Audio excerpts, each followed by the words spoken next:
The waters are rough out there, Laura. I hadn't noticed. Just kidding, Michelle. Yes, it has been rough. It's a good thing we're in the business of smoothing the rough edges of our ever-changing world.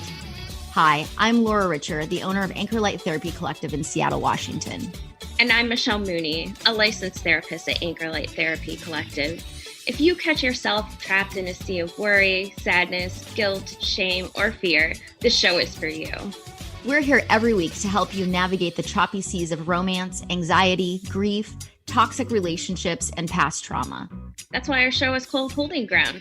We are here to hold space for you, your doubts, and your worries, and to show you a way through. Every Monday, listen live at 9 a.m. here on KKNW. If you miss us, you can find us streaming on all podcast platforms. We are here holding ground for you.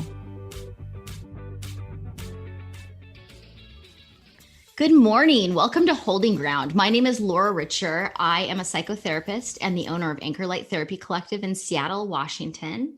And I am joined today by my co-host, Michelle Mooney, who is also a psychotherapist at Anchor Light. And we are here every Monday morning on KKNW to bring you a little bit of everything in the world of therapy and positive mental health. So good morning, Michelle. Good morning, Laura. Good morning to everyone listening. So today, Laura, we are discussing attachment theory. So what it is, how it works, and most importantly, how it can help you better understand why some of your relationships are challenging. So at Anchor Light Therapy Collective, we offer a complimentary consultation to all potential clients who want to discover how therapy might help them achieve their goals. So just visit anchorlighttherapy.com/get started to schedule that. Fantastic. Well, as I mentioned to you before, I am so excited to do this show. Attachment theory is so helpful for anyone who wants to better understand their relationships in any aspect of their life, whether it's their work, their friendships, personal relationships, professional relationships. It's also especially helpful for people who are single and dating. I talk about attachment theory a ton with my clients who are dating. So I'm really glad we could have this conversation this morning. Everyone who has relationships of any kind needs to know about this research. So Michelle, Absolutely, they do. Yes. So can you tell our listeners a little bit about the history of this theory and how it all works? Sure. Well, the root of attachment theory is it deals with how people form emotional bonds. So the way a person learns to form and maintain relationship basically comes from their initial interactions with a parent or a primary caregiver during childhood. So rolling all the way back to the early 1900s, this theory was originally developed by John Bowlby.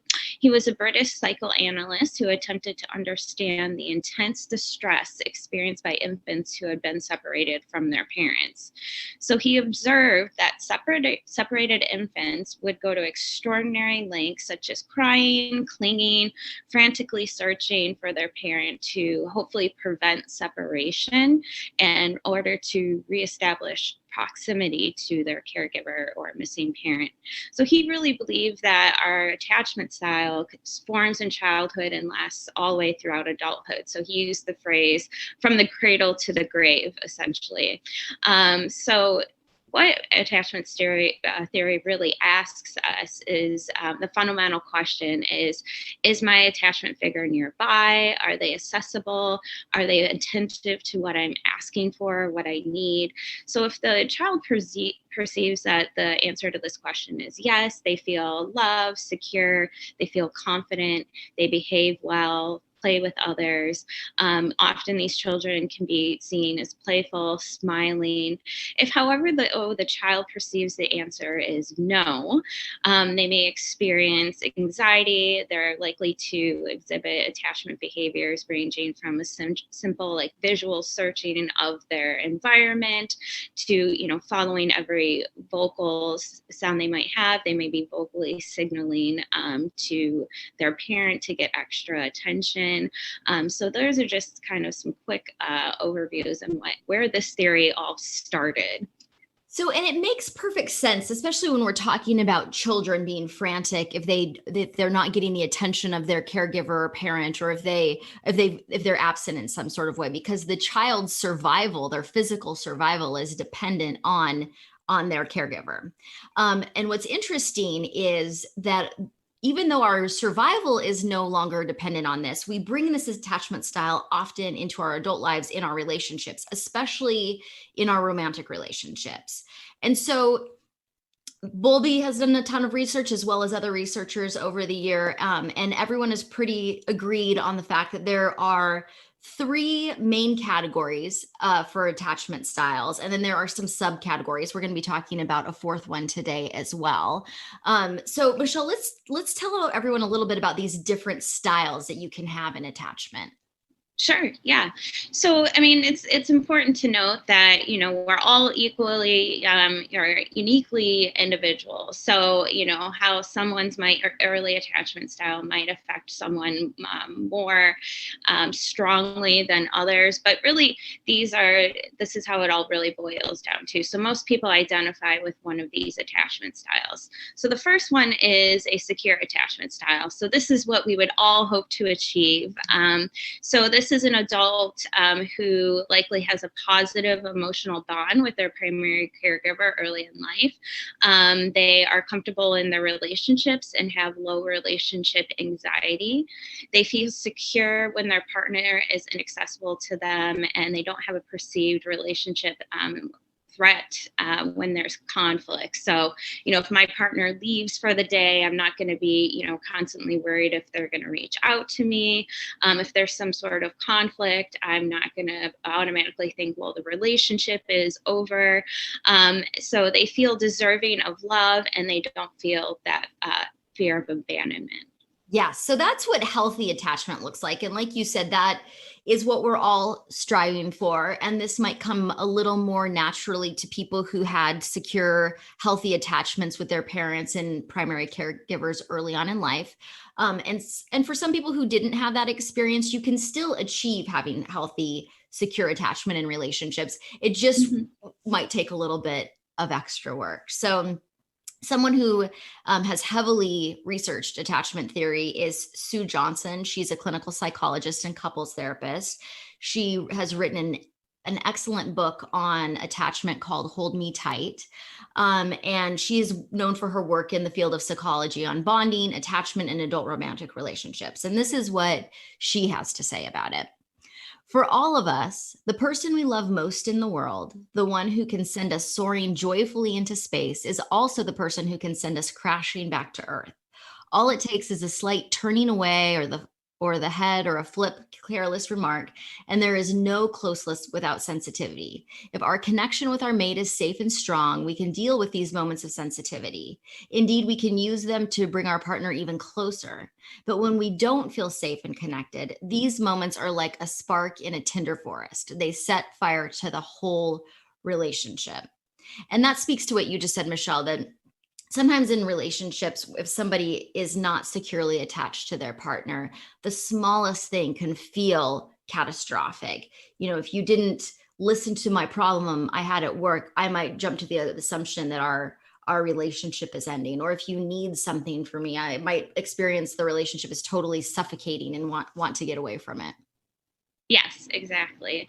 So, and what we want to do is give a little bit more context to our listeners. So, first, I'm going to explain what an attachment wound is and what a trauma wound is. So, attachment trauma, these are injuries that attach from traumas if our parents were distracted, anxious, maybe they had their own trauma, maybe they had their own mental health needs, and they were unable to adequately care for our basic needs growing up. So, maybe food, shelter sometimes, but also things like emotional support. So encouraging your child when they, scored the winning touchdown and, praising them for doing really well in school, things like that. So you also might have attachment trauma if you've been shamed, bullied, or hurt in a social setting where you're really under the care of adults still that are meant to protect you. So people like teachers, counselors, spiritual leaders.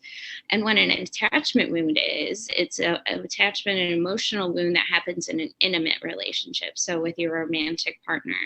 So this can happen after a breach of trust, usually in a time of a moment of need or transition. So thinking about, say you just lost your parent and your partner completely disappears, or there's been infidelity in the relationship. This can really decay trust, which can really create these attachment wounds later on in life. So, and once an attachment wound occurs, it can lead one or both of the partners feeling betrayed or abandoned in some way. And even if that relationship ends, the wound is carried with the person to future relationships. So insecure attachment is always rooted in these attachment traumas or these attachment wounds. And I think it's important to point out that even if you had secure attachment with your parents and primary caregivers, you can also, as you mentioned, Michelle, have attachment trauma through experiences like being shamed or bullied by your peers, maybe early romantic relationships that were traumatic can also lead to these type of wounds. So we don't have to blame the parents for everything. There are other ways to come about. But of course, I thought it was all their fault. Yeah, I mean, mostly, but yeah. Well, go ahead, Michelle. I was just going to say, yeah, that's a fantastic point. So maybe I had a really secure attachment with both of my caregivers, but later on in life, I got into some really unhealthy, toxic romantic relationships. So that can entirely shift that attachment that we have later on in life. Yes. And so if you are in, and I've talked about this over the years on several different shows, but toxic relationships have a long lasting effect. So if you stay engaged in toxic relationships, oftentimes people will say, well, I know this isn't a great situation, but I'm waiting, I'll leave when I meet somebody else, or I can't leave this person because they need me. You are going to there's going to be trauma and wounds that are created through that experience. So and you might be dealing with it for years to come. So that's something to consider if you are in a toxic relationship. How long do you want to deal with this after the fact? But as with all traumatic experiences, it causes us to adapt, to develop maladaptive coping skills and unhealthy ways of attaching. So now we're going to dive into insecure attachment, which is considered unhealthy attachment. And let's start with the avoidance, Michelle. What do we know about them? Right. So these are adults that are typically uncomfortable with closeness. They really value their independence within their relationship. So independence is, of course, is always really good, but it's when it gets to this extreme level where you're favoring independence more than your relationship. And if you're going to be in a relationship, you kind of have to go at least 50-50 for most of that time. So folks that have an avoidant or dismissive attachment style, they can fear or push away closeness. As a child, their caregiver might have been really attuned to their needs. So they learn that the only way I can have my needs met is if I do these as an individual. I can only depend on myself for my basic needs, but also to self-soothe, to really emotionally regulate on my own. So that's one of the reasons why you would push people away later in life, is because no, I got this kind of thing, right? I get hurt, I fall down, no, I'm okay, right? Or paying a bill or something like this, no, I got the complete thing, whatever it is, really, like I can take care of myself, I don't really need you. And something important to point out is these folks still want a close relationship. They like the idea of having a secure, healthy partnership, but they're just not able to for these reasons. So they might come off to their partner as somebody who doesn't care about them or really care about the closeness in their relationship. Again, they might prefer not to be too dependent on their partner or have others depend too much on them. So that's another piece of it, right? If I've always taken care of myself, why can't you do it for yourself? So please don't depend on me too much. And these people also tend to be, again, viewed as more independent. So things like also later in life, asking for help from folks can be really hard. Accepting help can be really hard. So, this can all feel pretty awkward. Yes. And so I think the research says that about 50% of people are securely attached, and they primarily get in relationships with other securely attached people. So they pair off and then they're no longer in the dating pool. 25% of the population is avoidant. However, they are really overrepresented in the dating pool because they do not emotionally bond. And so therefore they don't sustain long-term relationships necessarily. And they might really, the way they experience relationships can be that they feel that people are always letting them down, that they don't want to help they don't want anybody's help. They feel like relationships are a lot of work. Maybe it's not worth it. They often feel like the people that they date are too needy or overwhelming or want too much from them. And like you said, it's interesting to note that this attachment style, while they are often pushing people away because they fear emotional intimacy and closeness, they actually do want to be in relationships. So this can be really confusing if you encounter somebody who's avoidant in the dating pool. They might be all in the beginning and excited about dating you and talk about their hopes for relationship, and then quickly withdraw once they start to feel that you're moving too close to them. And one more thing I want to say about that real quick is they fear that emotional closeness, not just out of like the sense of independence, which I was really focusing on earlier, but it's also because when they feel closeness, it's very unfamiliar to them. So even if it's a good thing to be close, to be emotionally intimate with somebody, they see this as something that is unfamiliar, so therefore it's uncomfortable. So that would be another reason why we would push people away if we had an avoidant attachment style. Right. And that's really rooted in, like you said, usually early childhood, where your needs were not met, which was a painful experience. And so people go on to adapt coping mechanisms so that they can meet their own needs and not need anything from anyone. But that actually can be a very painful experience as well.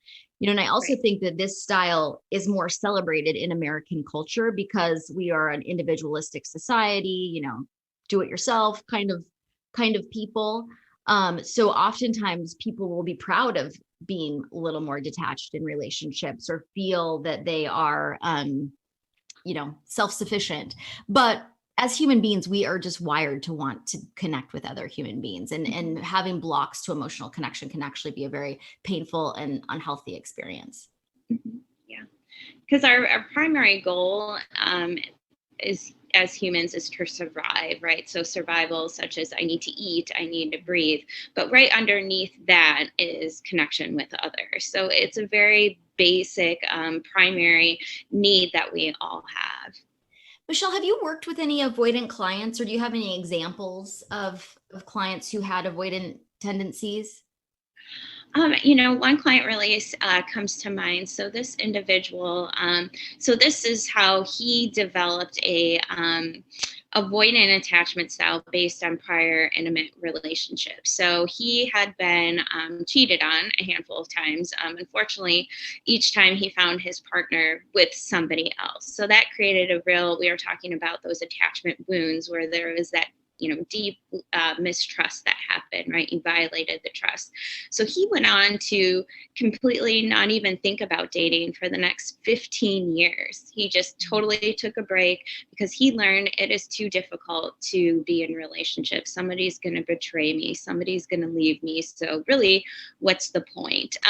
This individual is now engaged in dating again, still is pretty avoidant, but at least is putting themselves back out there and kind of trying again and seeing ultimately if he can find a secure relationship with somebody. Yes, and it's possible, even if you've experienced, deep betrayal, you can still work through some of these things and find secure attachment.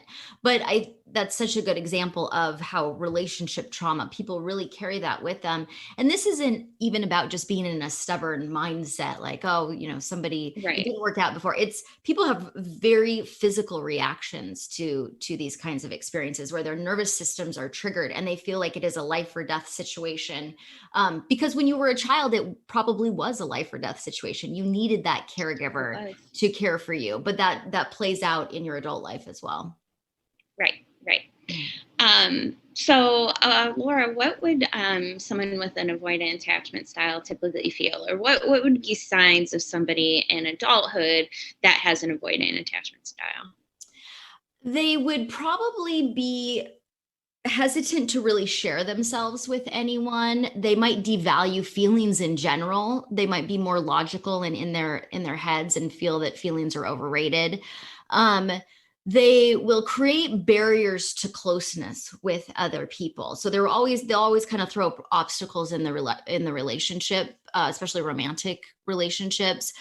So maybe, what are some examples I've seen over the years? They will say they'll be hesitant to commit to relationships. They'll say that they're not the marrying type. They'll experience their partners as being very needy, when in fact maybe their partners just have regular emotional needs, like, you know, needing validation and things that are not considered unhealthy. They would do things like, maybe they would tell you that they love you, but they don't want you to spend the night at their house. They're always creating obstacles to closeness. Mm-hmm. Yeah. Well, good. Yeah. And can you think of a client example? Do you have a client that sticks out in your mind that you can share with us? Yes. So I had a client that I worked with for a couple of years, and she was extremely avoidant in relationships and would really, it's to the point where she would just leave relationships without even telling the person that she was no longer available to them. She would just drop out altogether. And as soon as anyone got too close, she felt so emotionally overwhelmed that she would basically just ghost them. She did eventually get into a relationship with someone where she was still very triggered. However, she found this man who was the most secure man I have ever heard of in my life. And her behaviors of shutting down and disconnecting and going away for a couple of days didn't trigger him. And so he just let her do that. And in that, she was really able to let him move closer to her because he didn't feel overwhelming or threatening to her. And I am no longer working with her, but as far as I know, she is still in that relationship.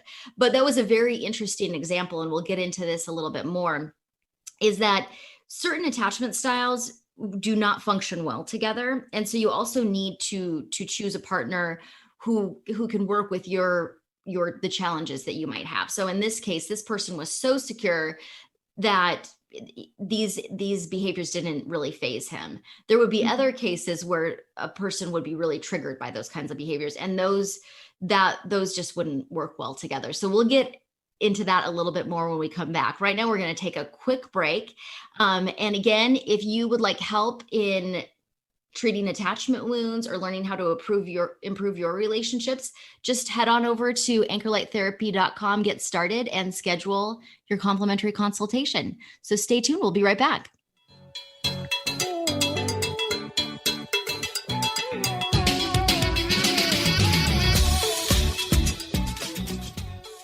Going against the grain has never been this much fun. Alternative Talk 1150.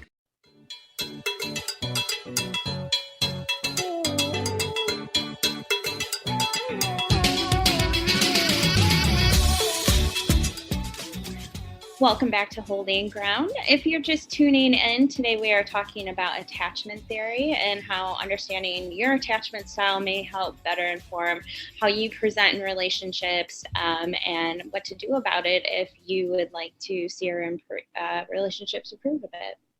Yes. So let's get to the next insecure attachment style. We just talked about secure attachment, which is what we all strive for. And then the next one was avoidant.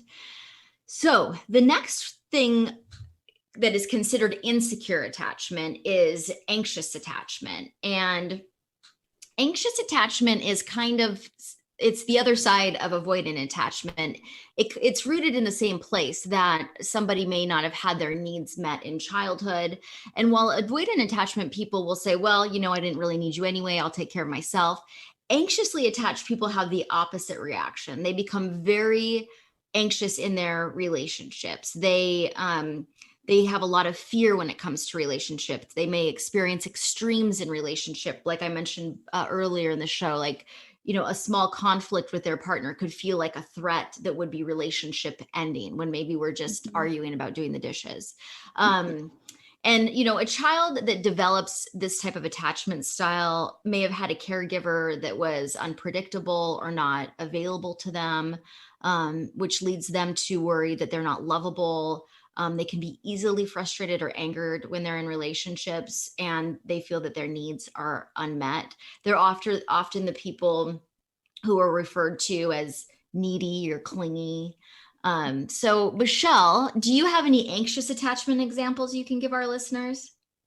Yeah, sure. And one more thing, I want to talk a little bit just real quick about the childhood piece. So you're talking about, that clingy behavior. So again, that stems from our parents or caregivers not being really available. So these children will tend to cry out more. They'll like attach to their mother's leg, for an example, that sort of thing of like, don't leave me, right? Based on you may have left me so many times that I'm trying to keep you in close proximity so that doesn't happen again. And then we can see these behaviors replicate in adult attachment. So these would be folks that, people who want to get close to one another, but, I'm not sure, like, oh, are you even really emotionally wanting to be close to me?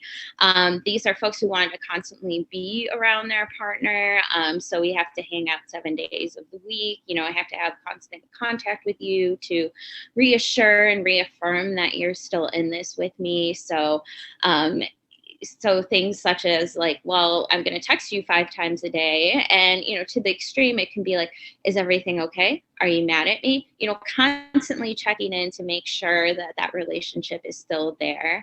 They are constantly worried how long the relationship might last. So even when things are going really well, it's kind of like, well, but when is that other shoe going to drop? What's around the next corner that could potentially end this? What's going to make you decide you no longer want to be with me? So I'll worry if you leave, and that you won't return. So even if, like, let's say we don't see each other for 2 days. So are you going to come back? Are we going to hang out again? Is this over if I don't see you frequently enough?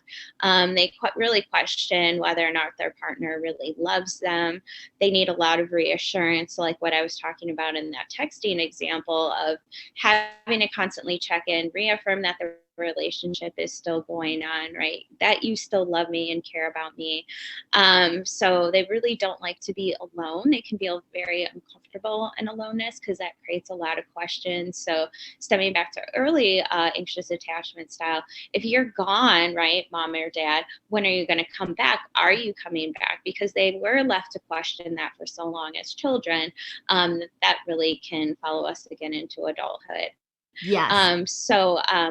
A client example you asked me about, Laura, is I worked with this client a few years back who it was that kind of what I was just talking about. It was like around the texting thing, right? So if it's been 3 hours and I haven't heard from you, she automatically was thinking like, okay, did he die? Right. And if he didn't die and he's still alive, he must have decided he's not, in love with me anymore. He must be mad at me. That mad about me piece can come up a lot, right? Because if my parent was always mad at me, maybe my partner is always going to be, if there's any amount of distance in the relationship.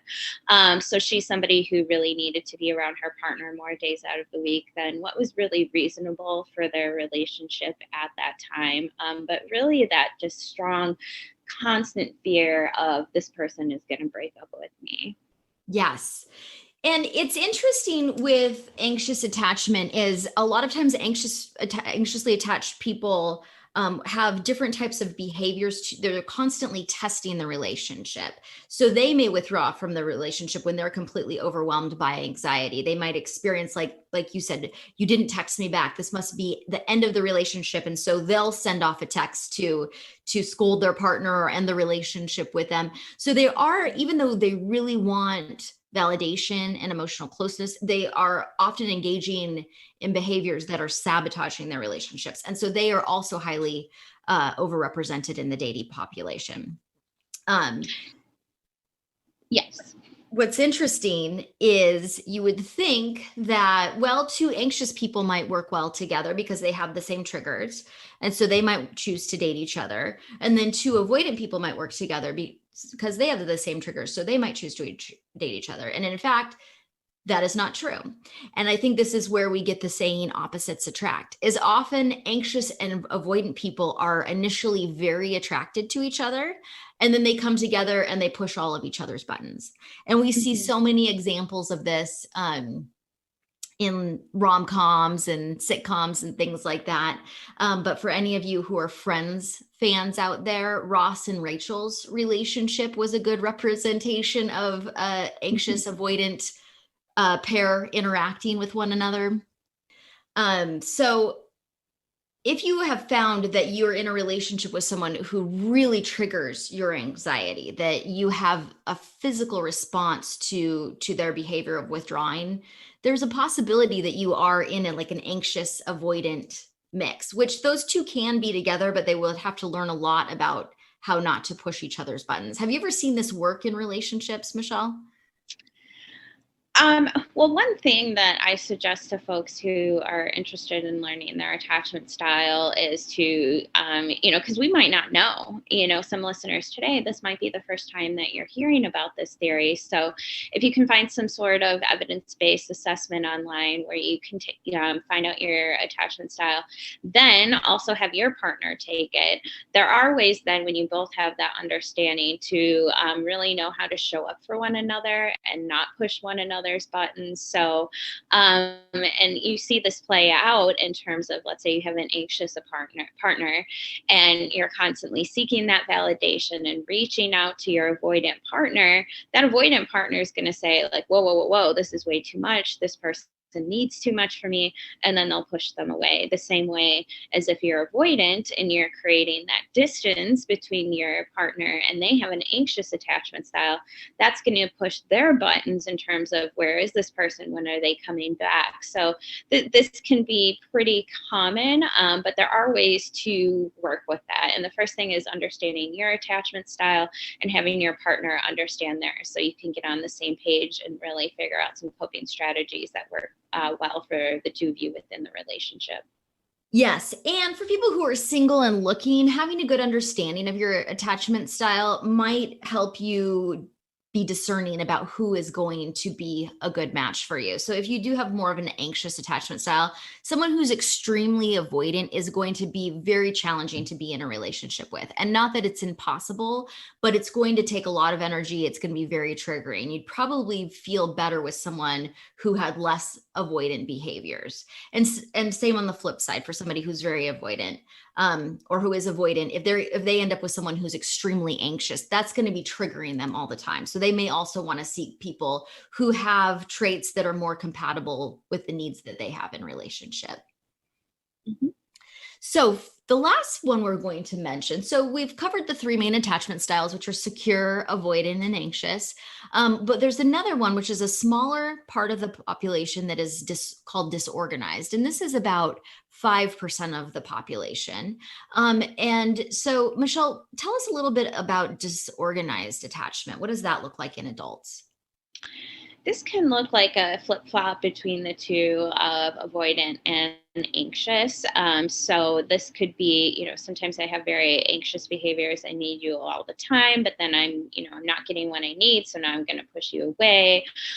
Or maybe I have more avoidant tendencies. So I'm going to push you away. But when I'm ready to be close to you, where are you? Where have you been? So it's really that kind of back and forth in a lot of ways. So they can have very intense and chaotic patterns of relationships because they are very unstable in the way they connect with one another. And this can really develop, again, from childhood in terms of a response to childhood abuse. So I'm sure we've all heard the examples of people who are being abused either by their caregivers or even romantic partners later in life, in toxic relationships where you're being harmed by somebody that is supposed to be loving you. And yet that's a person who's supposed to be loving you. So I'm still going to try to attach with you. And so, it can come from childhood trauma, such as things like you, again, are abusing me physically in some sort of way, or you're the person who always disappears. But I also really am going to go above and beyond to be really close to view. So it can really come from that childhood trauma. But again, those later on in life relationships that are also traumatic or abusive. And I think that Hollywood loves to make movies about this type of relationship of two people who have all sorts of challenges or present as very broken, and they have these chaotic experiences in their relationships, and they hurt each other and they come back and forth. And then in the end, it all works out and they have their well-deserved happy ending. And in real life, that it just doesn't really work that way. I'm thinking about the movie He's Just Not That Into You. And I can't think of the name of the characters, but one of the characters, the female character, is extremely anxious and she's really pursuing the male who is extremely avoidant. And he continually hurts her and rejects her. And then at the end, out of nowhere, he realizes that he made a mistake, and then they live happily ever after. And the truth is just in real life, it doesn't work like that. And 1 hour and 20 minutes, just flip a switch and your attachment wounds are healed.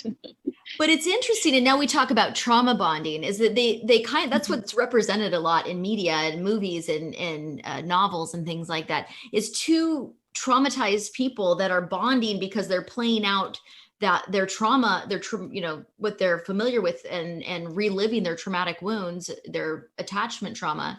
But that is marketed as romantic. And I see that a lot with people where they don't know what is healthy and normal in relationships because of what they've watched in media and rom-coms and all that kind of stuff. And so they can't understand why their relationships are so painful, even though all of these challenging behaviors are present. Yeah, I think that's a really good point, that media in general kind of gives us a false sense of what real relationships are like. So children who grow up only watching things like Disney movies where, the princess and the prince get together at the end of any movie, regardless if he's been a violent beast the whole time, and then finally they get together and he magically is a human again, and now they're in love for the rest of their life. So that's an extreme example, but if you're watching this kind of content growing up, you kind of formulate in your head like, wow, this is what it's going to be like when I get a romantic relationship later in life. And that really is just not the reality. And if that is the reality in your head and it's not matching what the reality in your external world is, that can be a really disappointing circumstance for folks. So that is such a great example, Beauty and the Beast, that this is a romantic story, but it starts out with him like holding her captive. So that's not what you're looking for. Right. That's how all the best relationships start. Yes, with kidnapping.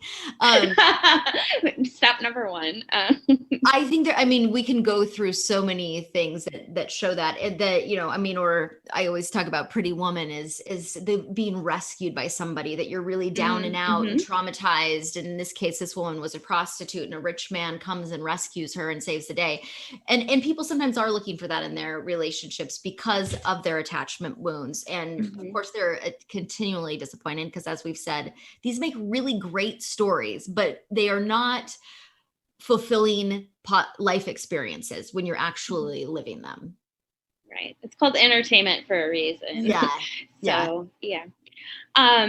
To give a couple examples of being able to identify disorganized attachment either in others or within yourself, here's some more indicators of that. So again, this chronic, unpredictable, or intense relationship patterns or behaviors, extreme fear of rejection coupled with difficulty to connecting and trusting one another, extreme need for closeness again. So aggressive behavior towards caregivers or partners. So this can look like kind of just like violence out of nowhere, whether that's yelling or, more extreme forms of violence. Fear in a way of their caregivers or partners. So you have such an anxious or such a avoidant piece of that attachment style that you really just fear your partner altogether because of what they might represent. These folks tend to have a really negative self-image, low self-worth, a lot of deep-rooted shame, depression, anxiety, and just feeling overall unlovable, inadequate, unworthy. And when this really gets to the extreme, you can start to see how these attachment styles, in particular disorganized, can present in things such as personality disorder, such as borderline personality disorder. So that's a real extreme end of unorganized, but those are some ways that can really manifest. Yes, that's a very good point. I would say borderline personality disorder, narcissistic personality disorder are all extreme manifestations of this, but that is what they look like. And I think that these people who have some of these traits are also more likely to tolerate or exhibit really dysfunctional behaviors. Like, so there could be a lot of jealousy in their relationships, almost to the point of obsession. They might feel loved or valued, using Beauty and the Beast as example. If somebody's holding them hostage or stalking them, or so all of these things that are really are unhealthy behaviors, they might actually experience that as positive, as proof that this person really does care about them, when in fact, and even sometimes physical violence. So they did this because they really love me, or I'm so important to them. So that's another thing for people to watch out for. None of that feels good in relationships. Exactly. Yeah. Well, Michelle, this is such great information. I'm so glad we're having this conversation today. Let's take another quick break. And when we come back, we're going to talk about what you can do if you want to change or improve your attachment responses and behaviors. So stay tuned. We'll be right back.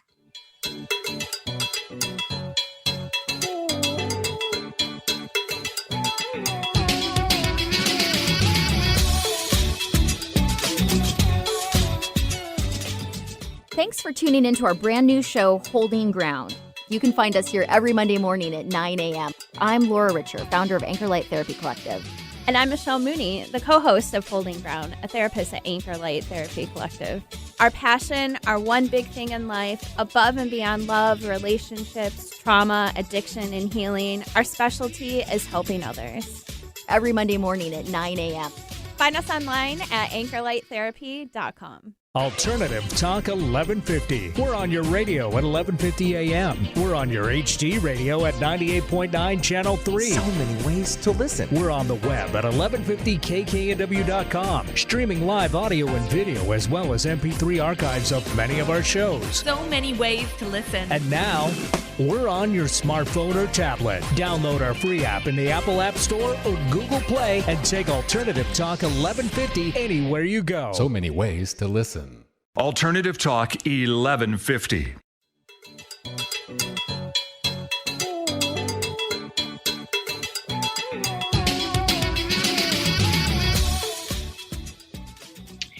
Welcome back. Thank you for listening to this episode of Holding Ground. Today we are talking about attachment style. So how you attach to your primary caregivers, your romantic partners, and learning what these styles are for you and what maybe your partner might be, and also maybe what you can do to improve your attachment so that it is a bit healthier. So a lot of our clients come to Anchor Light Therapy Collective because they do want to improve or change how they attach in relationships. They've had a lot of negative past experiences that are painful, and they want to experience healthy relationships, which is definitely possible. And Michelle, as you know, as a trauma-informed therapist, that treating past trauma, including childhood trauma, can really help people learn about what their triggers are and what types of people are less likely to trigger them, and maybe support them in making better choices. Yes, exactly. So, getting back into this idea of how attachment style influences throughout the rest of our lives, it's really a function of our ongoing relationship. So although there's this idea of early attachment experiences might have a very influential attachment style and romantic relationships later in life, that's, again, not always the case. It can, maybe we'll see that in earlier relationships really coming out. And so we have experiences later on in relationships that show us that we can have secure relationships, that we can trust. So, this really the source and the degree of overlap between the sources are important. So like your primary source would be, again, what you had with your caregivers early on in childhood. And if there's overlap into what your romantic relationships look like a lot later, you're probably going to continue to have that same attachment style. But it is believed, however, that, again, your attachment style can improve. So one thing to point out is we can have different attachment styles or connections with different folks in our lives. So while maybe our bond with mom is always going to be in an anxious attachment style, or maybe we've always been more avoidantly bonded to our dad, we can bond very differently to our romantic partners and also to our friends. So that's another thing to point out, that attachment style also influences our relationships with our peers as well. So the more times we're shown like, okay, I can depend on somebody, I can trust them, we really can start to evolve over time because of those healthier examples, where then we can fall into maybe a more secure attachment style later on in life. Yes. And so somebody, for example, who maybe is very anxious about relationships, if they have the experience of being in a secure relationship, whether that's a secure friendship or a secure romantic relationship, that kind of changes the programming a little bit. Now they have the experience of being with somebody who is consistent with them, who shows up for them, who does what they say they're going to do, that doesn't abandon them when there's conflict or any negative interaction. And so that helps them to start to understand that this is possible. And as you have more and more relationships like that, you're going to start to trust in your ability to have secure relationships more and more.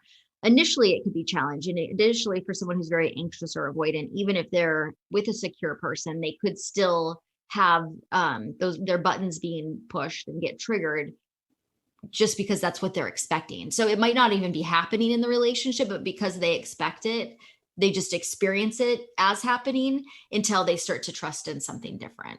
So I always tell my clients who are really anxious, especially, and anxious people, I think are more likely to engage in therapy around this issue, because they do really want close, intimate connections and are very frustrated when they can't create them. But when I'm working with somebody who's really anxious, I always talk to them about checking in when their anxiety is triggered and asking the question, what is happening here? I'm feeling anxious.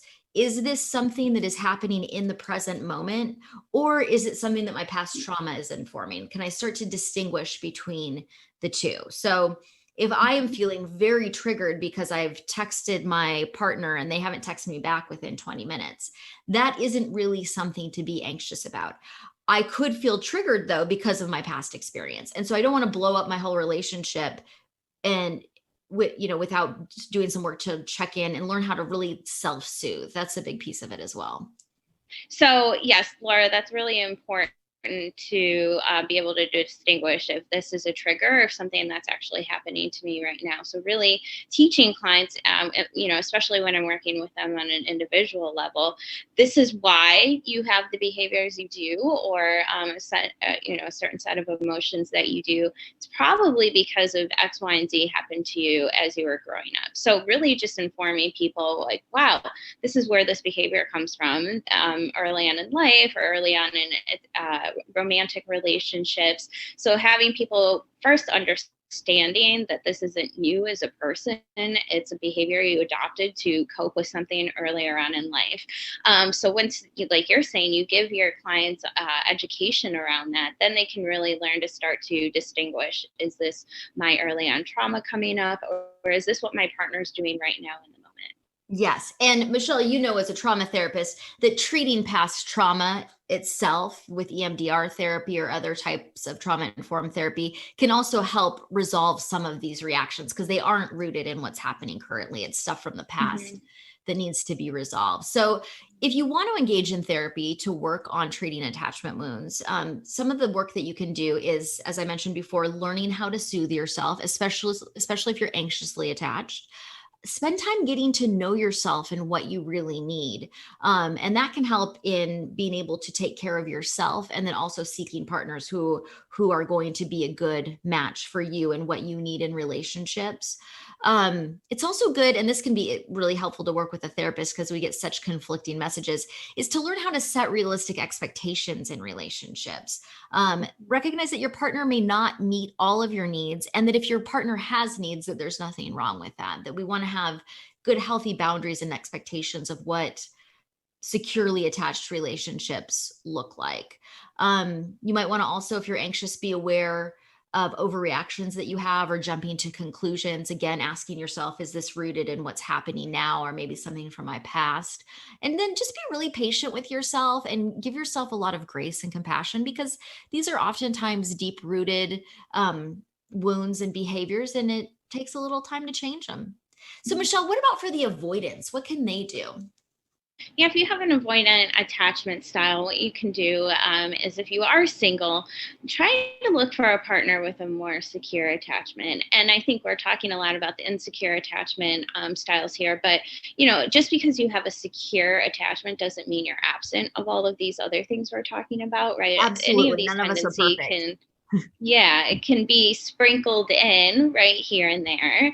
So while I might have a really secure attachment style overall, I might still get some anxiety when I have to say goodbye to you at the end of the weekend, for example. So these things can still crop up even in a secure attachment style, but they're not the majority, right? They, again, might just be kind of sprinkled in. But to give some more examples of how someone with an avoidant attachment style can start to do some work on themselves, practice identifying your own feelings. So that can be something that's hard for folks with an avoidant attachment style, because at some point they felt that their feelings didn't matter, right? My needs become secondary to what everyone else's needs are in my environment. My feelings don't matter because when I would cry as a child, mom never came to soothe me, so clearly it doesn't matter if I have emotions. So those kinds of things, really starting to work on identifying those feelings that maybe you weren't always able to or promoted to. So just starting to share a little bit more of yourself, your thoughts, your feelings, getting to know yourself more as an overall human being. Notice when you're starting to push people away, when connection is starting to feel uncomfortable, just start by noticing that. And then over time, once we notice, we can start to change our behavior a little bit more.